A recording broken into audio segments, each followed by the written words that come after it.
అందరికీ హాయ్. ఎలా ఉన్నారు? కార్తీక మాసం స్పెషల్‌గా కార్తీక పురాణం నిత్యపారాయణం చేసేద్దామండి. అందులో భాగంగా ఈరోజు మొదటి కథ. కార్తీక మాసం పురాణం గురించి జనకుడు ఎలా తెలుసుకున్నాడా అన్నదే కథ అన్నమాట. సో, శ్రీమంతబగ్గు భరతవర్షమున నైమిసారణ్యమున ఒక వనము కలదు. అందు పూర్వము మహామునీశ్వరులకు సౌనకాదులు సత్రయాగము చేయుచున్న సమయమున సకల పురాణాలు నెరిగిన సూత మహర్షి వచ్చెను. సౌనకాదులు సూత మహర్షిని చూచి బ్రహ్మానంద భరితులై ఎదురెళ్ళి వాళ్ళని తీసుకెళ్ళి ఉచితాసనంపై కూర్చొనిబెట్టి, ఇప్పుడు జనక మహారాజుకు వశిష్ఠ మహాముని చెప్పిన కార్తీక మహత్యం గురించి తెలుసుకోవాలనుకుంటున్నామని కోరారనమాట. సౌనకాది మహామునులు కోరిక విని సూతుడు ఆనందించి, సౌనకాది మునీంద్రులారా, పూర్వము కార్తీక మహత్యమును నారదునికి బ్రహ్మదేవుడు, పార్వతీదేవికి శంకరుడును, లక్ష్మీదేవికి విష్ణువును, జనక మహారాజుకు వశిష్ఠుడును చెప్పి ఉన్నారు. కార్తీక మహత్యమున విన్నవారు సకల సంపదలను పొందుదురు, మోక్షము పొందుదురు. అట్టి మహాఫలమునొసగు కార్తీక మహత్యం చెప్తున్నాను, తెలుసుకోండి, వినండి అన్నడము.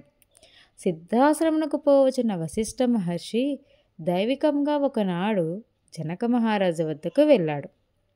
అట్లు వచ్చిన వశిష్ఠ మహామునిని జనక మహారాజు చూసి పరమానందము చెంది బంగారు ఆసనపై కూర్చొనిబెట్టి, మహాత్మా, మీ దర్శనం వలన నా జన్మం పావనమైంది.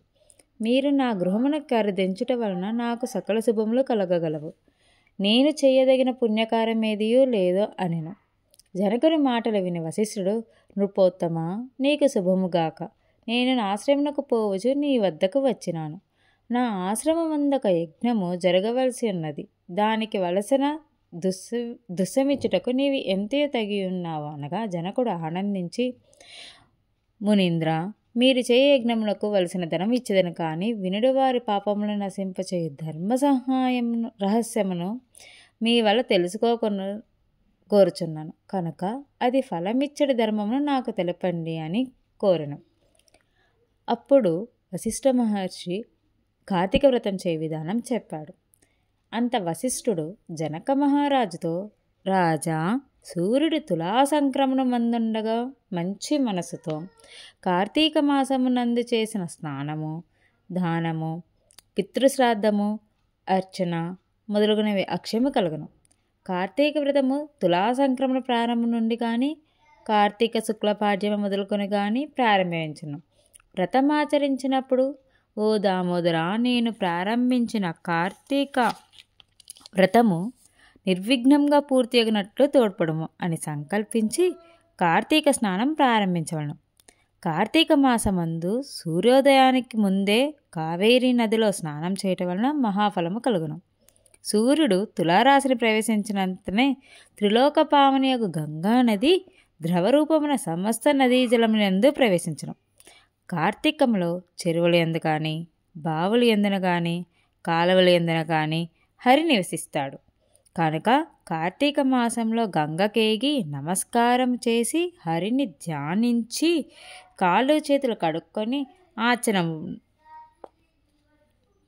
ఆచనం చేసి శుద్ధుడై మంత్రముల వలన భైరవుని ఆజ్ఞను పొంది మొలలోతు నీలయందు స్నానమాచరించవలను. తర్వాత దేవఋషి పితృతర్పణము గావించి నారాయణుని స్మరించి ఆ ఘర్షణ మంత్రమును పఠించుచు బొటనవ్రేలు కొనతో జలమున ఆలోచనము చేసి తీరమునకు వచ్చి అచ్చట యక్షతర్పణము చేసి మొలకు ధరించిన వస్త్రమును విడిచి నీళ్లు వదిలి ఆచమను గావించి శిరస్సు తప్ప మిగిలిన దేహమంతయు తడిగుడ్డతో తుడుచుకొని క్రొత్త బట్టలు కనుకొనవలను. తదుపరి గోపీచందనముతో 12 సార్లు ఊర్ధ్వపుండ్రములు ధరించి సంధ్యావందనమును ఆచరించి పుష్పములతో హరిని కొలవాలి. తర్వాత హరిని శాలగ్రామం వందు భక్తితో షోడశోపచారాలను గావించి పూజించవలను. అటు పిమ్మట కార్తీక పురాణం చదివిన గాని విన్నా గాని ఇంటికి పోయి భక్త శ్రద్ధలతో దేవతార్చన గావించి వైశ్వదేవమును నెరవేర్చి భోజనము చేసి ఆచమనం గావించి పురాణ కాలక్షేపం జరపవలను. సాయంత్రము విష్ణువాలయం కానీ శివాలయం కానీ శక్తి కొలది దీపములు పెట్టి భక్ష్యభోజాలతో స్వామిని పూజించి విష్ణు స్తోత్రము కానీ శివ స్తోత్రమును కానీ చదివి నమస్కారం చేయవలను. ఇట్లు కార్తీక మాసమున భక్తి శ్రద్ధలతో చేయవారు వైకుంఠమును పొందుదరు. కార్తీక వ్రతం ఆచరించిన బ్రాహ్మణుడు కానీ, క్షత్రియుడు కానీ, వైశ్యుడు కానీ, శూద్రుడు కానీ, మునీశ్వరుడు కానీ, స్త్రీ కానీ పునరావృత్తి నందరు. కార్తీక వ్రతం ఆచరించిన వాణిని చూచిన వాడు ఆ దినమున చేసిన పాపము నుండి విముక్తవును. అర్థమైంది కదా భక్తులారా, కార్తీక మాస వ్రతం అనేది ఎంత పుణ్యఫలతాన్నిస్తుందో. మళ్ళీ 2వ అధ్యాయం రేపు కలుద్దాం. Until then bye.